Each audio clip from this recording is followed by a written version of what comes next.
दरअसल 30 सितंबर को मिस्र, जॉर्डन, कतर, सऊदी अरब, संयुक्त अरब अमीरात, तुर्की, इंडोनेशिया और पाकिस्तान ने एक संयुक्त बयान जारी कर ट्रंप की गाजा शांति योजना का समर्थन किया था। इसके तहत अमेरिकी राष्ट्रपति ने इजराइल और हमास के बीच संघर्ष को समाप्त करने के लिए कई बिंदु पेश किए, लेकिन आलोचक मानते हैं कि यह प्रस्ताव फिलिस्तीनियों के हित के बजाय इजराइल के हितों को आगे बढ़ाता है। पाकिस्तान में इसका विरोध शुरू हो गया। शहबाज शरीफ ने पहले प्रस्ताव का समर्थन करते हुए अमेरिका को खुश करने की कोशिश की, लेकिन देश में विपक्ष और जनता ने इसे फिलिस्तीन पर पाकिस्तान की पुरानी नीति के खिलाफ बताया। इसके बाद विदेश मंत्री इसहाक डार ने पाकिस्तान की संसद में स्पष्ट किया कि यह योजना हमारी नहीं है और इसे बदलाव किया गया है। उन्होंने कहा कि अमेरिकी प्रस्ताव पाकिस्तान के मसौदों से मेल नहीं खाता। इसहाक डार ने जोर दिया कि यह योजना अमेरिकी पहल है, न कि पाकिस्तान की। उन्होंने कहा, हमारे पास जो मसौदा था उस पर बदलाव किया गया है, यह हमारे लिए नहीं है।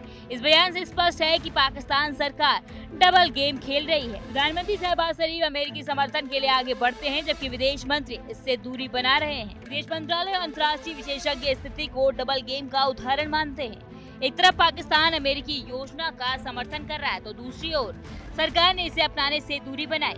इससे पाकिस्तान की साख अंतर्राष्ट्रीय स्तर पर सवालों के घेरे में है।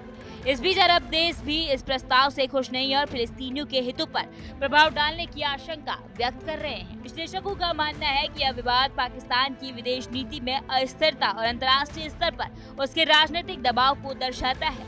देश के लिए यह चुनौती है कि वह अमेरिकी और मुस्लिम देशों के बीच संतुलन बनाए। फिलिस्तीन और हमास के बीच यह प्रस्ताव अब विवादास्पद बन चुका है। पाकिस्तान के लिए यह समय समय पर अपने बयान बदलने की परंपरा का नया उदाहरण है। गाजा शांति प्रस्ताव विवाद ने पाकिस्तान को राजनीतिक और कूटनीतिक संकट में डाल दिया है।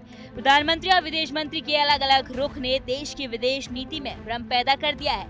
अरब और मुस्लिम देशों के साथ संतुलन बनाए रखना और फिलिस्तीन के हितों की रक्षा करना अब पाकिस्तान के लिए चुनौती बन गया है। विवाद का असर न केवल पाकिस्तान की साख पर बल्कि गाजा में शांति प्रयासों और क्षेत्रीय राजनीति पर भी पड़ सकता है। पाकिस्तान और अमेरिका के बीच गाजा शांति प्रस्ताव को लेकर सियासत इस समय गरमाई हुई है। अमेरिकी राष्ट्रपति डोनाल्ड ट्रंप का 20 बिंदुओं वाला प्रस्ताव इजराइल और हमास के संघर्ष को खत्म करने का प्रयास है। प्रधानमंत्री शहबाज शरीफ ने इसे समर्थन दिया है, लेकिन विदेश मंत्री इसहाक डार ने इसे पाकिस्तान की योजना नहीं माना। पाकिस्तान का यह डबल गेम फिलिस्तीन, हमास और अंतर्राष्ट्रीय स्तर पर विवाद उत्पन्न कर सकता है। अरब देश भी इसे प्रस्ताव से खुश नहीं है। इस स्थिति में पाकिस्तान की विदेश नीति और में अस्थिरता और राजनीतिक दबाव को दर्शाती है। कैमरामैन उज्जवल के साथ मैं आशुतोष शर्मा, टीवी 100 नोएडा।